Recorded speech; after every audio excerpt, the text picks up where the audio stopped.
Hai, hai, hai. Hai semuanya, Assalamualaikum warahmatullahi wabarakatuh. Selamat siang para pemirsa yang pada siang hari ini menyaksikan live Instagram official TDA X Foodies. Pada siang hari ini jumpa lagi dengan saya, Pia Panjaitan. Halo, selamat bergabung ya. Baik, selamat datang dan selamat bergabung bagi kalian semua yang menyaksikan live Instagram TDA bersama Foodies pada siang hari ini Kamis 13 Oktober 2022. Dan pada siang hari ini kita akan kedatangan Mbak Sarita Suteja, yaitu beliau merupakan GM Corporate Communication Foodies yang akan menjelaskan tema kita pada hari ini, yaitu bagaimana memanfaatkan KOL untuk bisnis kuliner. Nah, jadi bagi kalian semua yang mempunyai bisnis kuliner ataupun berencana membuka bisnis kuliner, sebaiknya menyaksikan terus rangkaian live Instagram kita selama bulan Oktober ini bersama Foodies. Baik, di sini sepertinya sudah ada Foodies yang bergabung. Saya akan undang dulu.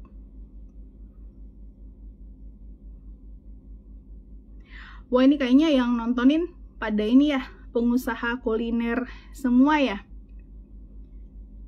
Kita undang dulu ya.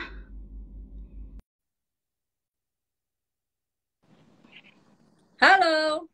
Halo, Mbak Sarita, kita ketemu lagi. Mudah-mudahan nggak bosan ya. Apa kabar hari ini? Alhamdulillah, siap. Alhamdulillah, tetap semangat. Tetap di dong. Di dunia bisnis kuliner ya. Ya. Mbak. Ya. Kita langsung mulai aja deh ya, biar kita nggak kehabisan waktu. Nanti kalau misalnya karena nanti pasti banyak yang nanya nih, Mbak, ya, tema kita pada siang hari ini kan bagaimana memanfaatkan KOL untuk bisnis kuliner. Nah, Mbak Sarita bisa jelaskan sedikit nggak? Singkat aja, sebenarnya KOL itu apa sih buat teman-teman yang baru menyaksikan atau baru mendengar KOL itu apa? Oke, siap. Siap. Ini ngomongin KOL ya sebenarnya ada sedikit cerita lucu loh. Jadi waktu itu aku sama beberapa temen kan sempet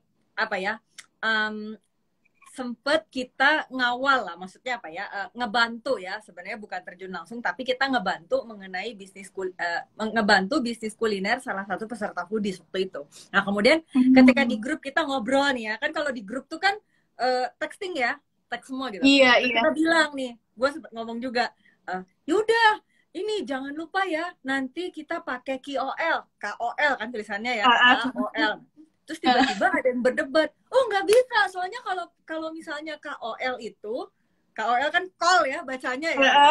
Iya, kalau pakai call itu nanti susah, ada waste-nya. Terus gue lagi mikir aja, entar dulu nih, gue bilang, ini yang dimaksud key opinion leader loh ya, bukan call goreng. Bukan suruh nambahin call gitu ya. Iya, jadi kayaknya ini tuh mispersepsi gitu loh. Jadi maksud gue itu adalah key opinion leader. Jadi kayaknya udah perdebatannya tuh jadi kayak nggak nyambung gitu loh, karena dia pikir gue tuh nyaranin menunya itu harus ada kol goreng gitu loh. Itu kocak banget sih. Jadi udah perdebatannya udah agak panjang tapi apakah kol itu menu wajib di dunia kuliner gitu ya, harus direkomendasikan oleh Mbak Sarita gitu. Ternyata salah. Jadi waktu itu tuh kocak banget lah, perdebatan di grupnya tuh udah agak panjang. Terus akhirnya gue baru sadar, ini kayaknya KOL yang kita maksud kayak beda deh.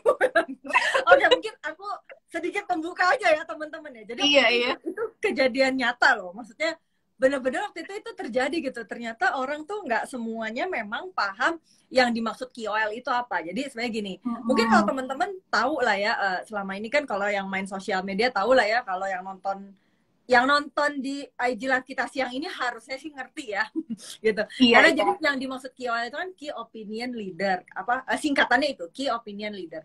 Bahasa gampangnya itu influencer, ada yang nyebut gitu, atau ada juga yang nyebutnya buzzer gitu kan. Jadi intinya itu adalah akun-akun sosial media ya.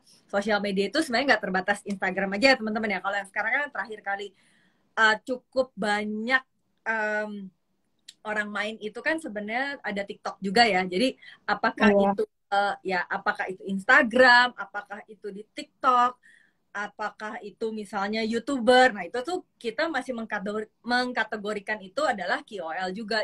Hanya saja mungkin yang paling umum istilahnya digunakan itu adalah influencer, buzzer atau KOL, dan biasanya platform yang kita pakai itu saat ini ya, yang paling populer itu mungkin di Instagram sama TikTok untuk saat ini ya. Mungkin kalau sekitar 10 tahun kebelakangan kita punya Twitter, punya Facebook ya, gitu. Which is, tapi sebenarnya bisa dibilang Twitter sama Facebook pun sebetulnya masih works, masih jalan gitu. Tapi mungkin penggunaannya aja yang sedikit berbeda ya. Jadi kalau ditanya KOL itu apa, singkatannya Key Opinion Leader.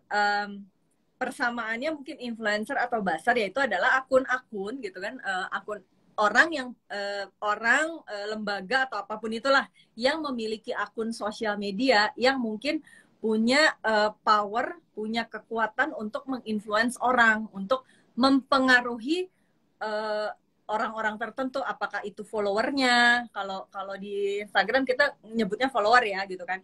Tapi kalau misalnya di TikTok kan kita bisa bilang follower dan viewersnya. Jadi kan kalau ngomongin sosial media zaman now itu kan sebenarnya nggak melulu kita bicara tentang banyak-banyakan follower. Karena kalau misalnya kayak di akun-akun TikTok itu kadang-kadang followersnya tidak sebanyak viewersnya gitu. Begitupun juga ya kan, begitupun juga Instagram itu kan kalau misalnya kita pakainya Reels gitu ya, Reels itu kan kadang-kadang yang lihat itu bukan followers kita, mungkin saja gitu. Tapi kan intinya kalau misalnya secara statistik lah bisa dibilang ya, itu si akun tertentu, akun KOL tertentu itu sebenarnya kalau misal kita mau pakai gitu, itu sebenarnya bisa juga kita minta statistiknya seperti apa. Jadi kayak engagementnya berapa, adalah itulah angka-angkanya gitu. Nah, tapi basically apa itu KOL? KOL itu adalah orang yang punya akun sosial media, yang punya kemampuan untuk bisa mempengaruhi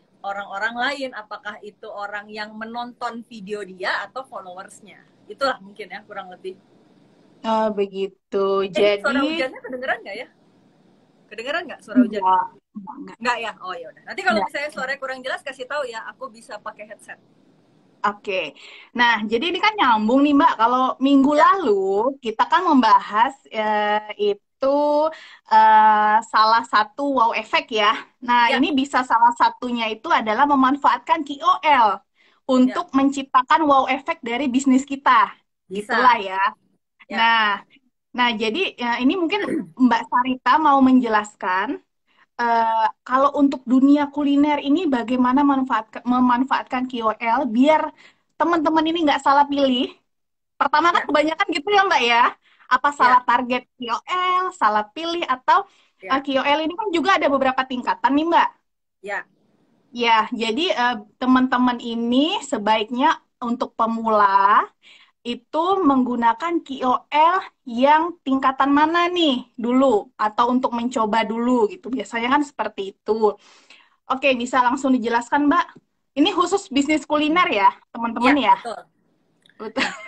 Tapi mungkin daripada aku loncat langsung ke memilih KOL, aku mau cerita dulu dari sisi objektif perusahaan dulu kali ya. Karena kan sebetulnya ya, milih KOL itu jangan lupa ya, kita itu sebagai pebisnis kuliner, KOL itu jangan sampai kita posisikan KOL itu sebagai sales force kita. Itu salah besar ya. Jadi karena gini, kadang-kadang ada beberapa teman-teman pebisnis kuliner yang punya asumsi bahwa kalau saya pakai KOL udah ngebas, itu pasti salesnya bagus. Saya bilang, belum tentu. Bahwa dia membantu, belum tentu sesuai harapan closingnya ya. Belum tentu gitu. Ya, kita harus balik lagi nih, kita harus memandang si KOL ini sebagai media kita atau perpanjangan tangan kita untuk menginformasikan, menjangkau atau mempengaruhi target market kita. Itu dulu yang harus kita samain dulu nih persepsinya gitu. Jadi bukan berarti pakai KOL itu pasti sukses, belum tentu jawabannya gitu. Jadi mungkin aku mau balik dulu, tadi kan pertanyaannya gimana sih cara milih KOL-nya ya, tapi aku pengen jelasin dulu dari sisi objektif perusahaannya dulu gitu. Jadi kita ini sebagai pebisnis kuliner itu harus paham dulu gitu, kita punya tujuan pakai KOL itu untuk apa dulu, kan macam-macam ya gitu. Jadi ada yang misalnya kita pengen meningkatkan revenue atau sales tadi ya, sales itu melalui TC dan EPC, udah pernah dibahas di minggu lalu ya gitu. Atau sebenarnya kita itu sebenarnya bukan untuk meningkatkan sales, tapi misalnya untuk membangun brand awareness. Brand awareness itu artinya mungkin kita kan dulu belum ketahuan ya, maksudnya kalau awal-awal bikin bisnis kuliner kan sangat mungkin sekali target market belum tahu tentang produk kita. Nah, tujuan utamanya beratnya kemana? Apakah ke sales gitu kan? Apakah lebih ke brand awareness? Itu dulu yang pertama. Jadi harus diputusin dulu ya gitu. Kemudian baru kita masuk yang kedua. Kalau tujuannya sudah jelas maunya apa gitu ya. Tujuannya jelas maunya apa. Berarti kita bisa memilih nih mulai ya. Bisa jadi yang pertama dari track record-nya. Track record tuh maksudnya apa sih? Jadi gini, kan KOL itu kan banyak banget ya. Banyak banget mau ngomong yang khusus foodies, kita nyebutnya suka foodies atau KOL F&B lah ya, tukang makan biasanya kan, atau apapun itulah. Apa misalnya kuliner, kalau kita ada kuliner Bandung, ada kuliner apa, atau makan apalah, sering banyak lah nama-namanya ya gitu. Nah, mungkin kita harus nge-track dulu gitu sebenarnya dia itu sebenarnya seperti apa gitu, apakah cakupannya nasional mungkin ya, atau cakupannya kota atau kabupaten misalnya gitu kan ya. Itu yang kita harus nge-track dulu tuh. Cara nge-tracknya gimana, banyak juga macam-macam caranya. Bisa jadi misalnya kita buka aja sih profilnya atau cari-cari gitu kan. Kalau misalnya bukanya Instagram itu udah pasti dia tuh suka ada kayak recommendation-nya gitu kan, atau bisa juga dilihat dari teman-temannya gitu. Jadi banyak sih sebenarnya caranya kalau untuk nge-search dia di Instagram ya.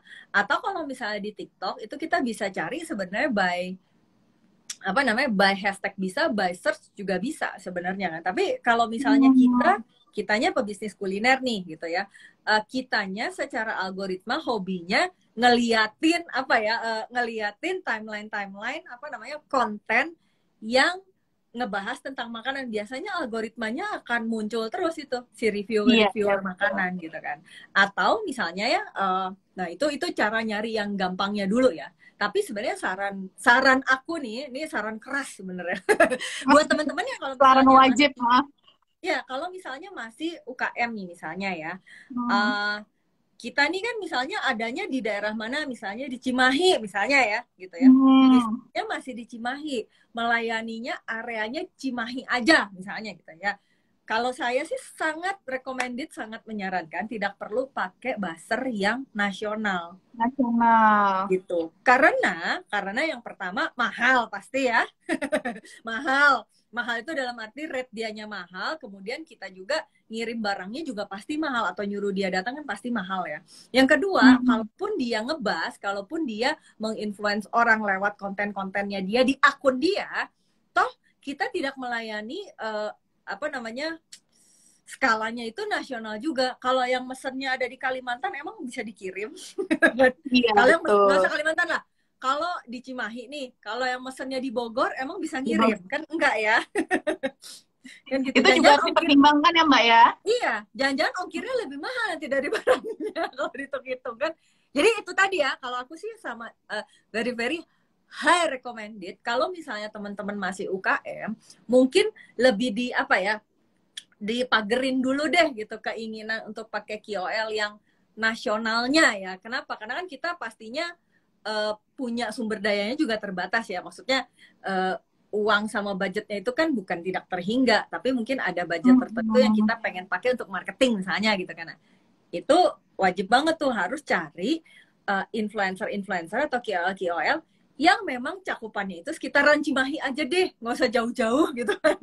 Itu bisa dicari gitu. Nah, Terus ini aku lanjutin ya. Terus kalau misalnya nih target audiensnya, misalnya target audiensnya udah Cimahi, oke gitu ya, deket-deket kita aja gitu. Nah, bisa juga kalau misalnya mau pakai, kalau mau nyari kayak rate engagement, rate yang itulah ya, rate berapa viewer dan lain-lain itu selain bisa minta ke KOL-nya, itu bisa juga ada beberapa tools di online deh, seingat aku, seperti misalnya kayak Social Blade, kayak lupa aku apa aja, agak banyak sih sebenarnya. Itu bisa kita masukin nama influencernya, KOL-nya, kemudian nanti dia akan kasih tahu, oh ini engagement rate-nya sekian persen, misalnya gitu. Itu juga bisa ya, gitu.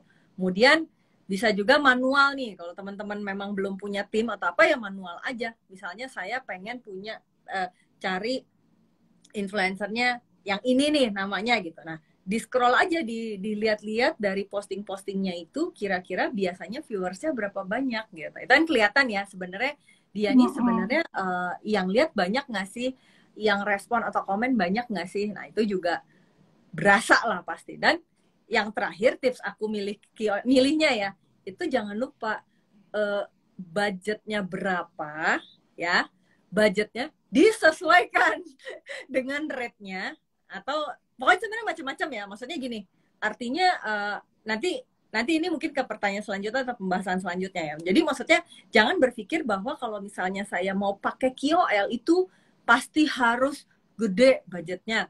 Belum tentu jawabannya. Gitu. Iya, tergantung juga ya Mbak ya. Kita mau pakai yang mana nih? Tadi apakah misalnya yang lokal aja, se-Cimahi aja, itu kan beda sama kalau misalnya kita mau promosiin se-Bandung Raya gitu. Ya, Jawa Barat misalnya gitu kan. Betul. Mbak, selanjutnya nih, aku mau nanya, apakah dari teknik marketing ini apakah sangat bermanfaat kalau kita menggunakan cara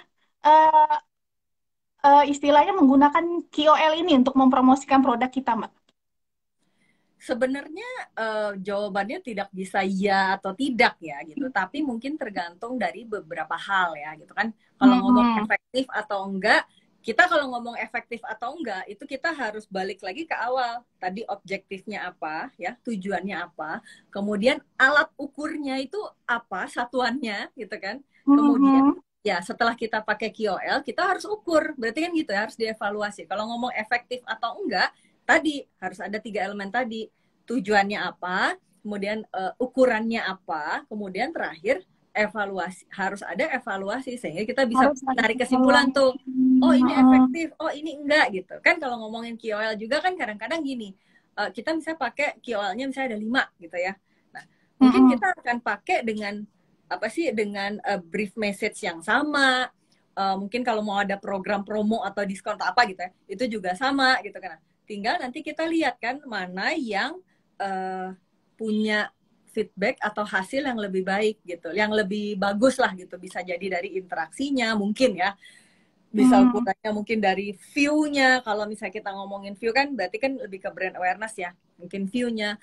Atau mungkin bisa juga dari orang yang datang dan mengunjungi dan beli. Nah itu biasanya kita harus ukur gitu kan. Apakah mungkin cara ngukurnya macam-macam ya. Bisa juga misalnya kalau kita produknya lewat marketplace misalnya online gitu. Nah, itu kan bisa juga kita sisipkan unique link misalnya. Oh, jadi kalau misalnya KOL yang ini unique linknya mungkin nanti belakangnya aku kodein apa gitu. Atau sebenarnya sesimpel ya, kalau mau agak manual ya ditanya aja. Jadi pas dia datang ke outlet, boleh tahu nggak Mbak, tahu tempat saya ini dari mana misalnya gitu kan. Tahu produk saya, menu ini taunya dari mana Mbak gitu kan. Itu bisa ditanya ya sebenarnya. Misalnya dia bilang saya dari Instagram. Oh gitu, kalau boleh tahu Instagramnya itu postingan atau apa Mbak, tanya gitu kan. Sebenarnya bisa kalau mau ditanya, tapi memang harus agak manual gitu loh. Tapi tadi ya aku pengen nyambungin sebenarnya, ngomongin tentang bentuk kerjasama kali ya. Ini juga yang sering sebenarnya, ini walaupun belum ditanya sama Mbak Tia ya, tapi ini sering banget ditanya sama teman-teman semua gitu. Jadi pakai KOL kan berarti yang berulang-ulang ya Mbak. Iya, kan sering nih ya, pakai KOL mah cuma buat mereka yang banyak duit gitu misalnya. Iya betul. Duit. Nah sebenarnya nggak selalu, karena gini, yang namanya KOL itu kadang-kadang bisa juga kita ajak kerjasama gitu ya.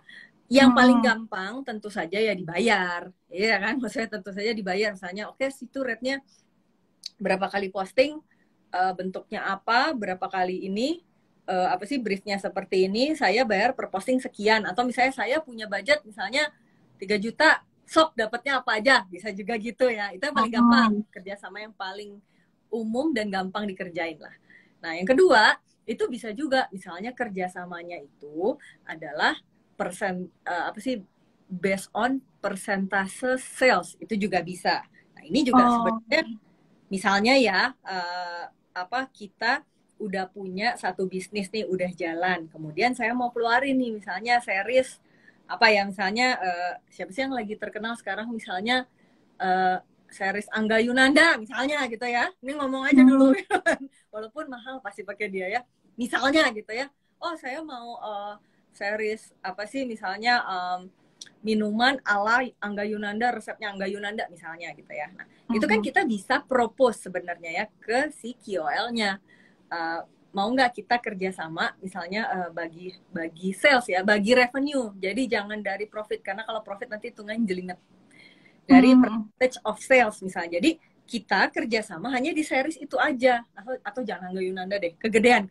Misalnya saya kerjasama misalnya coklat series, misalnya saya punya minuman, kemudian minumannya ada 5, yang coklat series ini ada 3 varian misalnya gitu, yang satu coklat soda, coklat apa, sama coklat apa, coklat pisang atau coklat apa gitu. Nah 3 ini saya kerjasama ini misalnya sama KOL, jadi saya bilang bahwa mau nggak kita kerjasama percentage of sales aja, angkanya sekian-sekian, tapi jangan lupa teman-teman harus dibuat hitungannya dulu waktu kita mempropose. Jadi jangan ngomongnya gini, misalnya mau nggak nanti dari 3 series ini, nanti gue bagi misalnya dari setiap penjualan, lo dapet 2% misalnya gitu ya.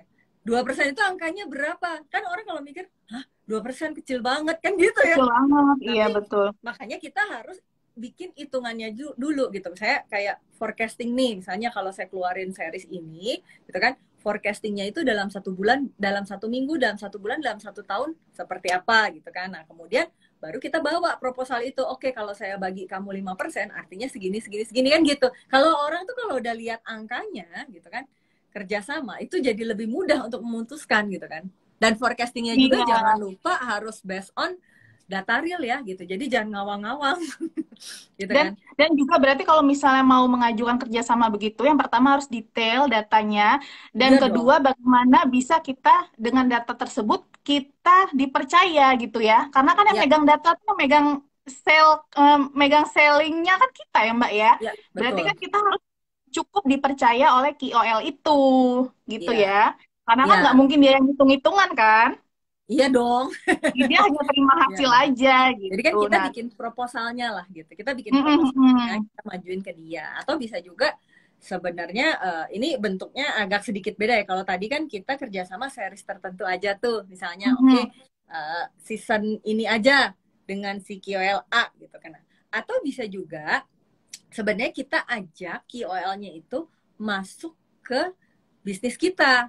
Ada sih contohnya, kalau pernah tahu Bakso Aci Akang sama Arif Muhammad, tahu ya? Pernah dengar ya? Pernah. Kan, ya itu kan Arif Muhammadnya itu kan masuk ke dalam corporate-nya Bakso Aci Akang. Jadi own juga, own the business, on the group business ya gitu. Jadi kan Bakso Aci Akang kan nggak cuma, brandnya nggak cuma Bakso Aci Akang kan, yang terbaru kemarin ada Payakumbuh gitu kan, ada Iga Kokojo, lupa gua apa aja, banyak lah pokoknya. Bisnisnya kan brandnya agak banyak tuh gitu. Nah kalau Arif Muhammad itu setahu aku itu dia masuk ke dalam bisnisnya. Nah tapi balik lagi, kita yang sebagai pebisnis kulinernya itu harus bikin proposalnya kan, toh ngobrol itu kan harus ada angkanya ya, harus ada penawarannya, sehingga KOL-nya juga punya apa ya, punya dasar gitu untuk dia bisa memutuskan, oke nih gue akan masuk, gue akan kasih apa ya, potensinya seperti apa. Plus jangan lupa ketika masukin orang, mau itu KOL atau bukan ya, itu kita harus state gitu kan sebenarnya kontribusi yang kita mau dari dia itu apa. Jadi jangan sampai nanti salah-salahan ya gitu, karena itu juga harus detail ya Mbak ya, kita ungkapkan ya. Harus karena kemarin juga sempat adalah beberapa kasus yang mungkin aku nggak perlu omongin brandnya atau orangnya gitu ya. banyak gitu beberapa teman-teman pebisnis kuliner yang at the end gitu ketika dia pengen ngajak kerja sama KOL nanti jadi salah-salahannya gini, gue udah kasih saham gitu kan ya, gue udah ngajak dia masuk ke perusahaan gue tapi dia nggak ada kontribusinya misalnya gitu kan, nggak ada kerjanya misalnya, gitu.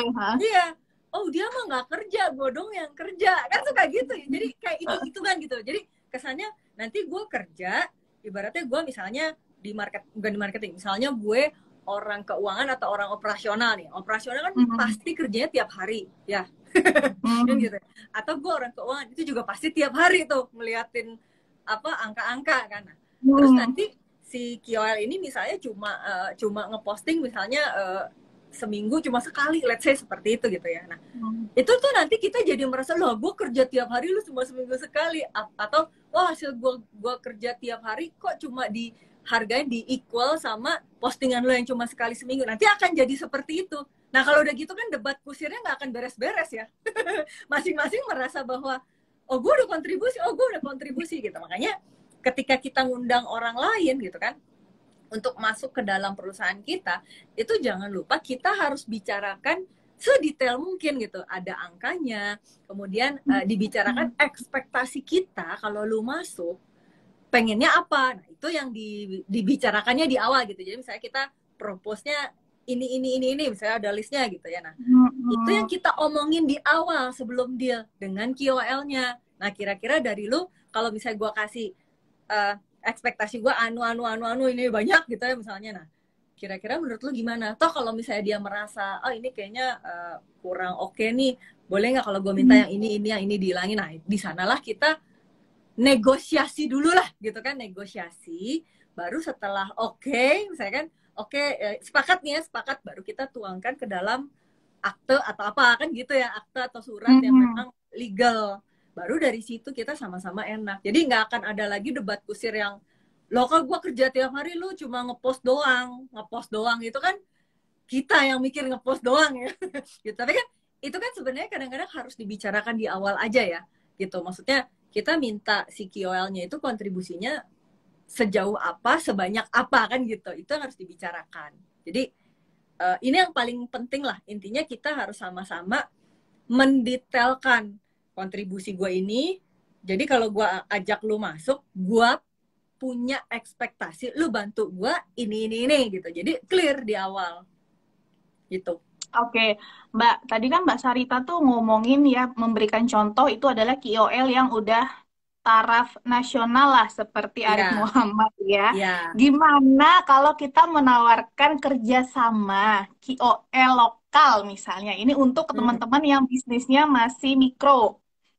Nah, itu apakah bisa juga kita menawarkan kerjasama? Apakah kemungkinannya bisa gitu, Mbak? Sebenarnya secara logika gini, kan kalau mau itu dia skalanya nasional atau skalanya mungkin daerah ya gitu, kan balik lagi tergantung dari proposal dan hitungannya Mbak, gitu kan. Kita ya kan maksudnya mungkin secara nilai memang beda ya antara yang lokal sama yang nasional gitu. Tapi kan sebenarnya kalau ditanya mungkin atau enggak, ya mungkin aja tergantung dari kita memproposnya seperti apa. Jadi yang paling penting harus dihitung dulu sih sebenarnya. Secara hitung-hitungan, akankah lebih efektif, akankah lebih quote on quote hemat ya gitu. Kalau saya mengajak orang untuk bisnis bareng gitu, atau misalnya saya bikin sendiri kan gitu. Saya bayar aja gitu kan. Nah, atau kita harus kan bayar putus aja gitu ya kontraknya. Karena kan kerumitannya beda ya gitu. Maksudnya kalau kita beli putus kan nggak ada tanggung jawab apapun tuh. Ya, pokoknya ini gue beli, gue bayar ya lo kasih gitu kan. Nah, tapi kan beda ceritanya kalau kita ajak orang itu untuk sama-sama own bisnis kita. Ibaratnya kita tuh kayak masukin orang baru ke rumah kita loh. Kan gitu ya. Bener gak sih? Kan kita masukin orang baru ke rumah kita loh gitu kan. Jadi kayak siap-siap direcokin gitu ya. Iya, pasti ada hal-hal yang beda sama kalau kita beli putus. Kalau beli putus kan ya udah gitu, selesai gitu aja kan gitu. Nah, itu yang harus dipertimbangkan ya. Jadi hitung-hitungannya selain kita ngomongin hitung-hitungan secara nominal ya, nominal. Nah, yang harus kita pertimbangkan itu selain hitungan nominal itu adalah penyesuaian lah antara kita dan KOL-nya. Kan ini sesama pemilik nanti ya jadinya jatuhnya ya. Kalau misalnya kita kerjasamanya own bareng gitu ya. Nah itu kan sama-sama pemilik nih. Nah seperti apa kita akan mengatur. Itu aja sih mungkin yang harus dipertimbangkan lebih masak lagi lah. Lebih lama mikirnya kan. Gitu. Oke Mbak.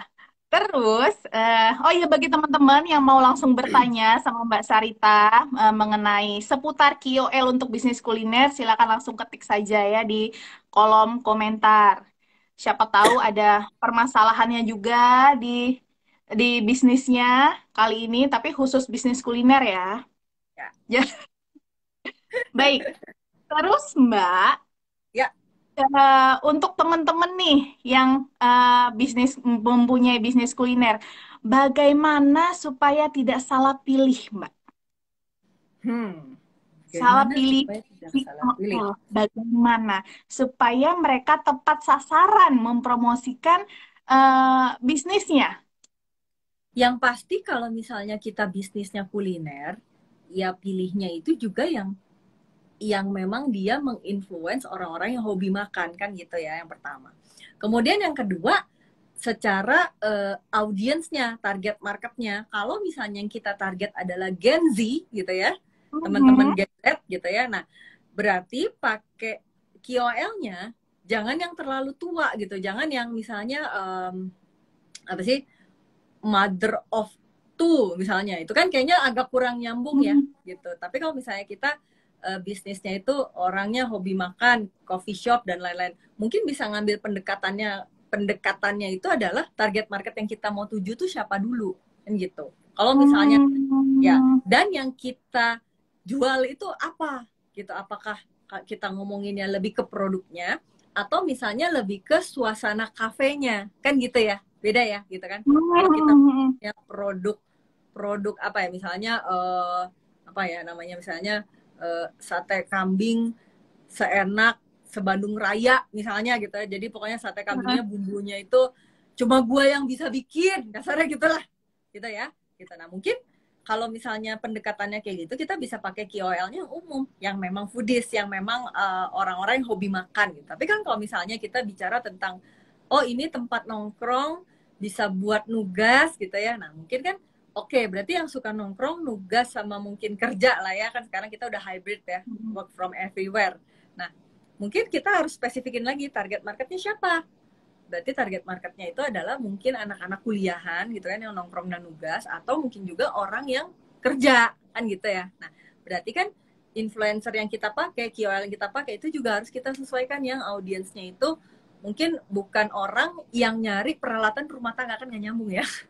Oh, kan iya, banyak iya. tuh kan KOL juga banyak kan macam-macam kan. Ada KOL yang mungkin ibu-ibu yang dia hobinya nge-reviewin mesin cuci, setrika gitu kan, vacuum cleaner, dekor ya rumah gitu ya. Iya, jangan milih yang itu gitu. Atau bagaimana tips memilih villa saat traveling. Nah, jangan pakai yang itu karena nggak nyambung kan gitu. Tapi pilihlah mungkin yang memang hobinya apa namanya nge-review kafe-kafe cantik misalnya, atau kafe-kafe tempat untuk kafe-kafe yang asik untuk kerja misalnya gitu kan.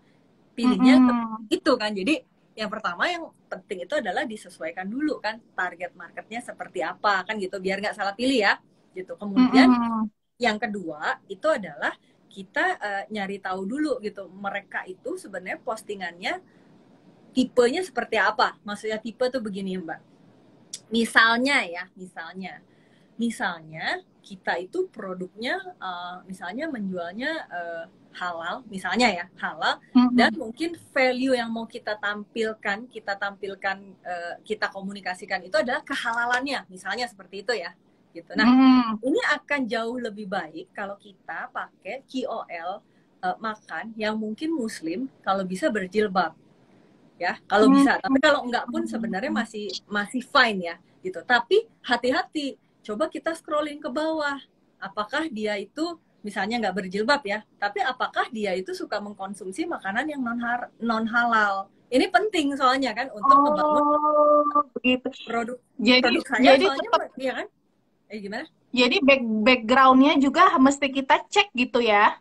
iya karena tergantung produknya tadi ya. Tergantung Maksudnya kalau produknya. misalnya produknya mie ayam umum misalnya bisa dikonsumsi sama teman-teman yang pengkonsumsi halal non halal, oh ya udah itu mah bebas aja. Tapi misalnya gitu ada produk-produk yang kita tonjolkan misalnya nilai-nilai islaminya misalnya gitu ya. Nah, itu kan akan sangat penting sekali ya ketika kita pilih KOL gitu kan. Kalau bisa memilih jangan yang non muslim kalau bisa ya gitu, karena kan kalau misalnya non muslim tentunya dia pasti mengkonsumsi semua atau ya alkohol terus yang intinya yang non halal lah gitu. Tapi kalau misalnya kita produk kita umum mungkin masih possible nih kita pakainya umum aja, atau misalnya kita komunikasiin itu adalah tempat nongkrong misalnya gitu kan ya. Kalau tempat nongkrong kan mungkin tidak harus spesifik kita bicara muslim gitu, tapi bisa umum, asal mungkin nanti ketika kita ngebrief dia yang di brief itu mungkin ya kalimat-kalimatnya juga umum kan gitu kan. Oh kita di sini menyediakan produk-produknya ini kok muslim friendly misalnya kayak gitu ya. Artinya apa? Misalnya kita tidak memperbolehkan binatang masuk misalnya. Itu kan muslim friendly juga, tetapi umum gitu. Jadi saya nggak bilang bahwa wah produk sih orang yang datang ke kafe saya harus syar'i, kan nggak begitu. Tapi misalnya kita bilang bahwa tempat nongkrong saya asik, seru, dan muslim friendly misalnya, seperti itu kan. Ada musolanya, karena kadang-kadang di beberapa tempat musola itu menjadi sangat penting ya, gitu. Karena kan kadang-kadang kita misalnya lagi nongkrong nih, tiba-tiba waktunya sholat, terus nggak ada musola, berarti gue harus pergi dong dari tempat ini kan. Ya gimana gitu kan. Apalagi tadi Mbak Sarita bilang di situ bisa sambil kerja juga atau ngerjain tugas, itu kan pasti makan waktu berjam-jam ya. Betul. Biasanya ya bagi sebagian orang itu penting memang musola, terus tempat yang nyaman gitu. Baik, begitu. Jadi yang pertama pastikan dulu kalau mau memiliki KOL itu pastikan dulu dia di bidang kuliner. Yang pertama di bidang kuliner. Jangan malah endorse ke yang KOL fashion misalnya. Kalau budgetnya gede banget, mau pakai 1000 KOL ya boleh. Boleh. Masukin aja semua gitu. Kalau banyak banget ya budgetnya ya gitu kan. Tapi kan kita biasanya budgetnya terbatas nih. Jadi kita harus pilih yang spesifik gitu kan. Iya, dan juga yang kedua dilihat bagaimana followersnya itu di rentang umur berapa gitu, sesuai nggak sama target market kita gitu. Baik, ini ada pertanyaan nih Mbak dari Dede Sagittarius. Mbak mau tanya, kalau kita bisnis franchise apakah perlu pakai KOL? Silakan Mbak. Nah, aku harus bertanya dulu ya, sebenarnya yang dia maksud franchise itu dia prinsipalnya atau dia yang beli franchise-nya. Tapi kalau jadi ada dua sisi nih ya. Kalau kita ngomong kita yang pemilik franchise-nya, sebenarnya kita punya kebutuhan untuk terus membangun brand-nya biar sesuai gitu kan, biar persepsi orang terhadap brand kita sama. Kan itu ya gitu. Tentu saja jawabannya sebaiknya tetap menggunakan, tapi mungkin bukan hanya KOL yang digunakan ya gitu.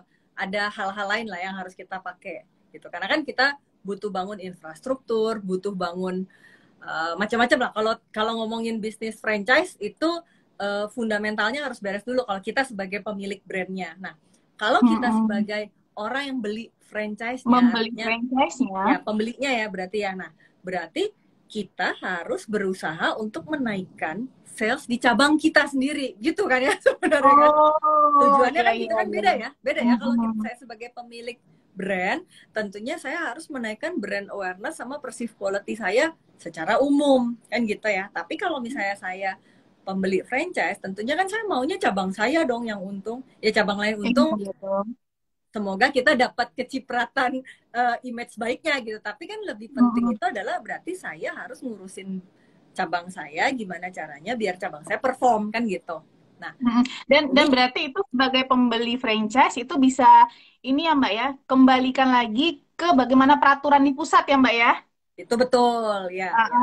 Kembali itu lagi. Nah, tapi kalau misalnya ada ada kebijakan ya kebebasan masing-masing cabang untuk gimana mempromosikan, yaitu kalau bisa sih promosikannya di cabang sendiri dan secara lokal memang. Berarti perlu juga dong Mbak ya. Jadi sebenarnya kalau misalnya mau memakai KOL itu ya tentu saja jawabannya ya bisa-bisa aja ya gitu. Tapi tadi Bisa-bisa. tergantung bagaimana sih peraturan dari prinsipalnya. Tapi kan sebenarnya bisa dibilang kalau misalnya kita pengen apa ya, gini, saya punya keinginan atau apa ya, tanggung jawab lah untuk naikin baseline saya, naikin sales saya atau ya di lokasi ini gitu. Nah, mirip ceritanya kayak kalau misalnya kita punya brand sendiri di lokal. Ya udah, berarti kan saya mana aja area yang bisa saya layani misalnya gitu. Nah, kalau memang pakai KOL, pakailah KOL yang lokal yang bisa kita layani kan gitu ya. Buat apa kita pakai nasional? Kalau mau pakai yang nasional itu adalah kepentingannya si prinsipal dong. Ya gitu ya logikanya ya. Kalau prinsipalnya itu brandnya udah nasional, tapi kalau misalnya ternyata prinsipalnya juga masih di area yang sama, misalnya gitu area yang sama, ya diobrolin aja sama prinsipalnya gitu. Ini kira-kira gimana gitu? Apakah saya kalau misalnya mau nambahin budget, ini KOL-nya itu di cover sama siapa? Nah, itu diobrolin aja tuh kalau ngomongin KOL. Iya. Karena kalau saya pribadi, kalau saya jadi pembeli franchise ya, tapi di apa namanya? Di area yang sama, kalau saya sih lebih memilih saya nggak pakai KOL, tapi mungkin saya benamkan budget saya di program-program yang lain yang sifatnya bukan KOL. Jadi KOL-nya kalau bisa jadi tanggung jawabnya si prinsipal. Kan dia punya tanggung jawab untuk membangun brand ya. Kalau saya kan tanggung jawabnya jualan, sama ngejagain operationnya biar bagus. Gitu. Iya, jadi tadi jawabannya ya Mas Dede, ya bisa-bisa aja, cuma nanti untuk aturan lebih detailnya dibicarakan lagi. Dan tergantung juga sih Mas Dede ini sebagai apa ya Mbak? Ya. Mungkin Apakah yang tadi pemilik aku atau sebutin pembeli? lebih ke pertimbangan-pertimbangannya kali ya.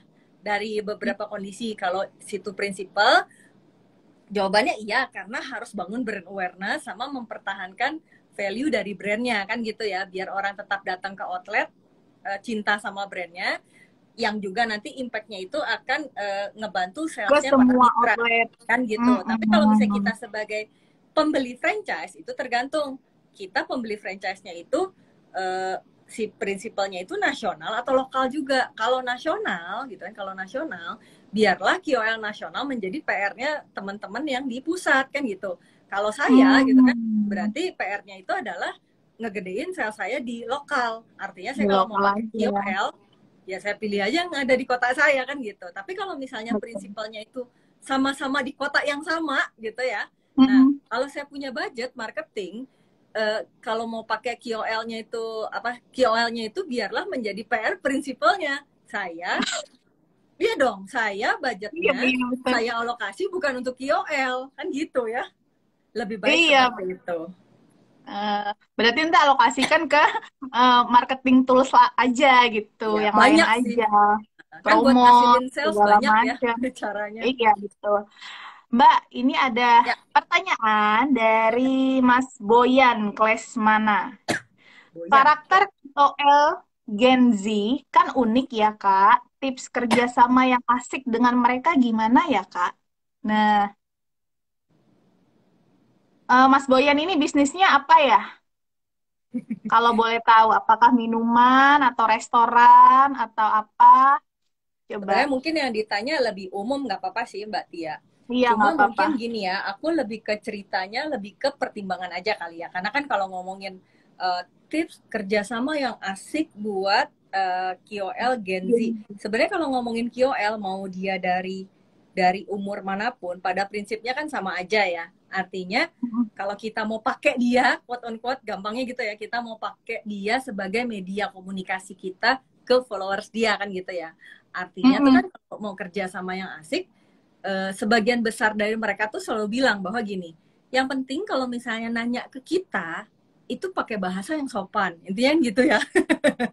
Gitu. Enggak, karena ini terjadi gitu. Jadi beberapa KOL atau influencer kan juga ada yang temenan kan sama aku ya. Mereka juga suka bilang gitu. Banyak orang yang mungkin pada saat menyapa itu nggak sopan. Jadi bikin kesel gitu kan. Misalnya DM-nya tuh kan harusnya tuh DM-nya gini loh. selamat siang gitu kan ya. Yang paling standar lah gitu. Jadi jangan so asik juga gitu. Yang paling standar aja. Kalau kita nggak tahu lawan bicara kita sukanya gimana kan, yang paling standar itu ya baik-baik gitu kan. Atau bukan selamat siang. Halo, salam kenal. Saya Sarita dari brandnya apa, sebutin. Kan gitu ya, gitu kan. Maaf nih Kak, bukan maaf, sorry. Kak, apakah saya boleh tahu rate-nya? Kan gitu kan, rate-nya. FYI, brand saya itu singkat aja ya ngomongnya. Brand saya tuh ini gitu. Misalnya kayak produk kue lapis dari Malang misalnya gitu kan. Nah, apakah bisa kita minta rate atau mungkin boleh ada kerjasama yang lain? Nah, mungkin pembukanya gitu itu udah lebih dari cukup menurut aku ya gitu, lebih dari cukup. Artinya kita sudah menegur dengan sopan gitu. Jadi jangan ujuk-ujuk, karena sering gitu misalnya kita nge-DM orang nih, Kak berapa apa banyak yang kayak gitu kan, ujuk-ujuk berapa gitu ya, berapa apa, saya harus bayar berapa biar bisa diiklanin. Nggak ada A, nggak ada B, kamu siapa? Kok tiba-tiba gitu kan. Buat orang yang menerima kita, balikin aja ke diri sendiri deh gitu kan, balikin aja ke diri sendiri. Kamu kalau misalnya ditanya orang kayak gitu kira-kira seneng nggak? Kan gitu ya gitu. Jadi memang yang paling standar banget kalau menurut aku ya, paling standar banget, jangan so asik juga, karena takutnya bahasa kita yang udah bukan Gen Z itu kan beda ya sama anak-anak Gen Z. Takutnya kita berasa so asik, ternyata nggak asik buat mereka kan. Malah bikin kesal, jangan-jangan gitu loh. Ini jadi kelihatannya nggak sopan gitu misalnya. Jadi, dan juga ini yang harus diingat juga gini. Jangan mentang-mentang kita merasa bahwa kita lebih tua. Wah, gue sama Kiol itu kayaknya jangan-jangan seumur bokapnya gue nih gitu. Karena sering kejadian juga kayak gitu kan. Gitu kan, jadi jangan mentang-mentang karena kita udah lebih tua jadi nggak sopan sama orang gitu kan ya. Maksudnya jangan sampai kita merasa oh gue mah emang lebih tua, dia mah kayak anak gue gitu ya umurnya, oh ya udah berarti gue bisa seenaknya. Nggak begitu bos. Kan gitu ya, nggak begitu gitu. Jadi anggaplah KOL itu kan juga manusia ya, mau dia tua, mau dia muda, mau dia umur berapa, tetap aja setiap orang itu selalu pengennya itu disapa dengan sopan kan gitu ya. Gitu kan. Tapi kalau pertanyaan tadi gimana sih cara menyapa atau cara mengkontak mereka kali ya. Nah sebenarnya simple, by DM yang pertama ya. Kemudian yang kedua, teman-teman budayakan membaca. Ikro kalau kata si Dilan ya. Ikro. Jadi beneran, ini beneran karena sering banget juga kejadian. Ikro. Jadi dibuka profil Instagramnya atau profil TikToknya, nah itu dibaca di bio-nya atau di link-nya.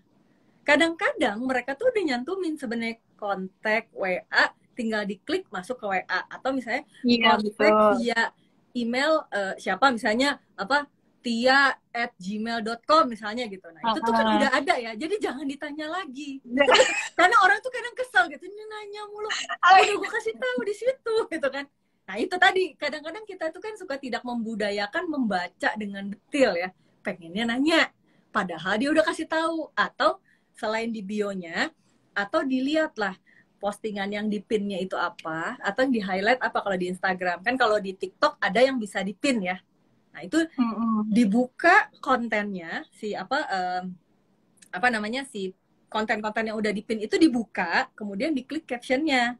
Kemudian diklik komennya, kadang-kadang juga ada yang dipin di komen. Jadi budayakan untuk membaca dulu gitu loh. Jadi jangan nggak ada angin, nggak ada hujan, tiba-tiba nanya. Padahal udah dijelasin panjang lebar di bawah. Gitu jadi ya. Sebaiknya memang ini sih berlaku untuk semua kali ya Mbak ya. Kita pelajari dulu nih profilnya, KOL-nya, terus bagaimana di account-nya itu isinya, minimal kita sudah tahu lah gitu ya. Garis besarnya dari beliau. Nah, terus Mbak, tadi Mas Boyan ini nanya, tips kerjasama yang asik dengan mereka gimana? Tips kerjasama yang asik. Mungkin yang dimaksud lebih ke proposalnya kali ya? Atau apanya nih tips? Karena kalau tadi dalam bayangan aku, kalau tips kerjasama yang asik, artinya kan gimana cara kita menghubungi dia dulu, itu yang pertama. Kemudian yang kedua, kalau misalnya sudah terhubung misalnya, ya berarti kita harus siapkan proposalnya. Asik atau enggak itu kan tergantung dari penawarannya apa kan gitu ya. Kalau penawarannya menarik jadi asik buat KOL-nya gitu kan. Tapi kalau penawarannya kayak semacam apa ya, kok kayak untung di lu rugi di gua, itu nggak asik namanya kan. Jadi makanya balik lagi, Mas Boya ini harus ngitung dulu Mas gitu kan, harus ngitung dulu nih. Kalau misalnya tanpa KOL misalnya ya, prediksinya hanya sekian gitu kan, tanpa melakukan apa-apa tuh bukan apa-apa, tanpa KOL, tanpa dibas gitu ya. Nah, ini kemungkinan traffic kan cuma sekian misalnya. Nah, tapi kalau dengan bantuan KOL, diharapkan penjualannya bisa TC-nya atau EPC-nya ya. Ini harus di break loh ya, itu dua-duanya ya, TC sama EPC ya. Naikin TC gimana, naikin EPC gimana, nah, itu udah pernah gue bahas tuh minggu lalu. Gitu. Nah, ini harus dirumusin dulu gitu. Naikin TC atau naikin EPC, mana yang kita mau pakai bantuannya KOL, kan gitu. Nah, kemudian apa yang mau kita kasih ke si KOL-nya, nah itu juga harus dihitung dulu pakai matriks-matriks. Apakah itu bahan baku, apakah itu HPP, apakah itu apa namanya, apa sih, consumable. Ini jadi ngomongin accounting ya, ntar dulu. Maksudnya intinya apa namanya, komponen-komponen biayanya ya di laporan keuangan itu harus dihitung dulu sehingga dapat HPP dan produk cost kan gitu ya. Kemudian harga jualnya berapa, kan itu margin yang kita dapat ya. Nah, kemudian kalau udah dapat gitu, nah berapa nih yang mau kita quote on quote kayak kita sisihin, budgetin untuk si KOL tadi kan gitu. Nah, secara garis besar nih berarti kan tadi ada apa namanya, ada sales ya di sana ya, ada sales DC kali EPC. Nah, yang mau dinaikin yang mana, angka yang existing berapa. Nah, pengennya kalau ada bantuan KOL itu naiknya seberapa gitu loh. Jadi ada target-targetnya, ada asumsinya juga. Jadi jangan ngawang-ngawang, saya mau naik 30%, 50%, dari mana asumsinya kan gitu. Jadi harus dilihat dulu gitu kan trennya seperti apa, apakah di tempat saya lagi bisnis sekarang nih persaingannya sekuat apa kan gitu. Kalau misalnya dapat dukungan dari KOL, kira-kira akan seperti apa. Nah, itu semua nanti dihitung gitu kan, dijadiin angka-angka. Nah, berapa yang mau kita tawarin ke si KOL-nya. Jadi harus dibikin dulu proposal sama hitungannya sebenarnya. Jadi tergantung nih, asiknya ya biasanya dari nilai sih Mbak ya.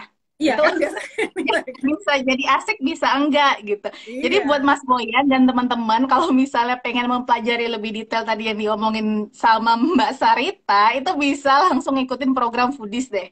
Ya. Itu ntar detail dan dibimbing langsung ya Mbak ya. Iya, iya. Baik, ini kayaknya pertanyaan terakhir deh Mbak. Ya. Kalau KOL-nya orang biasa gimana Kak? Misalnya salah satu orang kantor deket warung kita, KOL skala kantor dia, itu gimana? Oh mungkin masnya ini buka warung di deket kantor, jadi dia memanfaatkan KOL yang ada di kantor sebelah warungnya. Jawabannya gini, KOL itu kan orang yang punya power untuk menginfluence orang lain. Jadi sebenarnya KOL itu sebenarnya istilah aja ya, istilah untuk teman-teman yang mungkin influence-nya besar. Tapi kan sebenarnya kalau ngomong tadi orang kantor KOL bukan, iya jawabannya. Kan dia bisa mempengaruhi teman-teman yang lain toh ya gitu. Oh iya, gimana cara mempromosikannya ya? Iya. Sampai mereka mau makan di situ.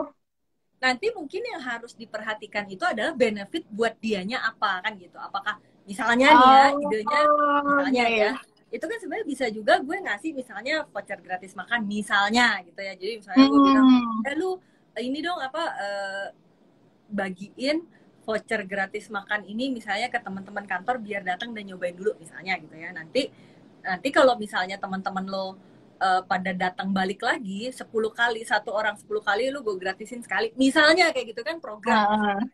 Atau bisa juga boleh nggak nanti kalau misalnya lu posting gitu kan, setiap kali lu makan tempat gue lu posting terus dengan kalimat tertentu lah ya, itu di brief aja gitu maksudnya. Oh iya ini apa sih misalnya telur baladonya serasa apalah gitu kan, atau misalnya abis makan di warung ibu ini, wah luar biasa loh, saya diceritain tentang apa misalnya, itu di brief aja ke dia. Kalau makan di warung A kenyang sampai malam ya, gitu. Misalnya gitu ya. Gitu kan. Misalnya dia habis ngeposting itu, lo kasih diskon gitu. Gue diskon deh gitu kan.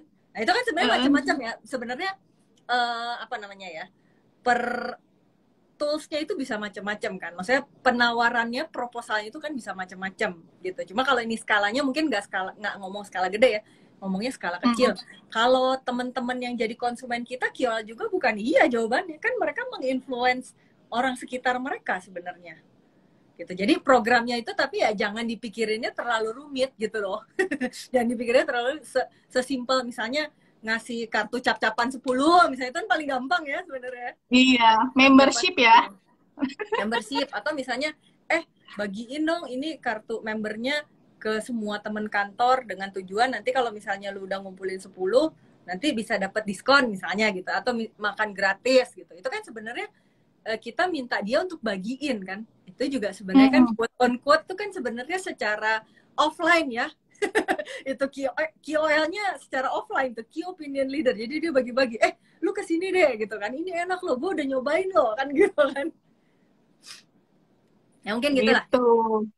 Gitu. Jadi itu bisa aja ya Mbak ya, tergantung kita kreativitas kita aja gimana menawarkan. Ataupun mungkin selama ini justru si KOL-nya nggak pernah minta, tapi sekali-sekali bolehlah kita kasih untuk menyenangkan dia, malah mungkin tambah semangat ya Mbak ya. Iya. Iya, ada lagi pertanyaan ini sebelum kita akhiri live Instagram bersama Mbak Sarita.